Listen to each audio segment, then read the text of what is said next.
अक्सर parents paediatrician से ये सवाल करते हैं कि विटामिन डी ड्रॉप्स बच्चों को किस एज ग्रुप से देना चाहिए और कब तक देना चाहिए और क्यों देना चाहिए। ये 3 बेसिक सवाल आते हैं।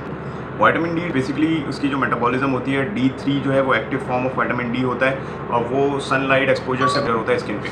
लेकिन क्योंकि न्यू बॉर्न बच्चे 1 से 1.5 साल की उम्र तक इतना सनलाइट में जाते नहीं है और अगर उनको लेकर भी जाया जाए तो इतनी अप्रोप्रिएट सनलाइट एक्सपोज नहीं हो पाती उनकी बॉडी में कि विटामिन डी प्रॉपर्ली बन सके। इस वजह से पेरेंट्स को ये एडवाइस की जाती है कि आप विटामिन डी ड्रॉप्स जो है वो ड्रॉप्स फॉर्म में बच्चों को दें। 1 ड्रॉप डेली डी मैक्स और इस तरह के मल्टीपल ब्रांड्स हैं जिसमें ड्रॉप्स फॉर्म में आते हैं वो तो आप 1 कतरा रोज़ाना बच्चों को पिलाएं। वो आप दूध में मिलाकर भी पिला सकती हैं और उसके अलावा बगैर किसी चीज़ में मिक्स किए डायरेक्ट भी पिलाया जा सकता है उसको।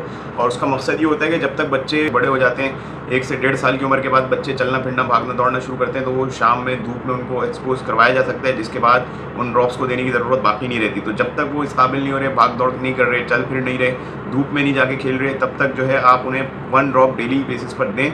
इसकी जो हम लोगों ने एक अप्रोप्रिएट एज डिफाइन की है वो ये कि 1 से 1.5 साल की उम्र तक कम से कम आप उसको 1 ड्रॉप डेली दें। वैसे आप बाद में भी दे सकते हैं उस एज के बाद भी, तो इसका कोई साइड इफेक्ट नहीं है। अगर आप बाद में भी 1 ड्रॉप डेली बेसिस पर देती हैं और विटामिन डी एक्स्ट्रा होता है बॉडी में ड्रॉप्स की फॉर्म में जा रहा होता है तो वो एक्सक्रीट आउट हो जाएगा, तो उसका कोई नुकसान नहीं। लेकिन विटामिन डी की कमी से बच्चों की हड्डियां कमज़ोर होती हैं, उनकी ग्रोथ पर असरात पड़ते हैं और उनकी जो है बहुत सारी चीज़ें मुतासिर होने लगती हैं। रिकेट्स जैसी चीज़, जैसे कि सर की इंड्रॉइंग यानी कि बोइंग ऑफ हेड होने लग जाता है। यहाँ से एक चीज़ देखेंगे बच्चों के सर जो है वो निकल रहा होता है। तो बहुत सारी नुकसानात हैं विटामिन डी की कमी से।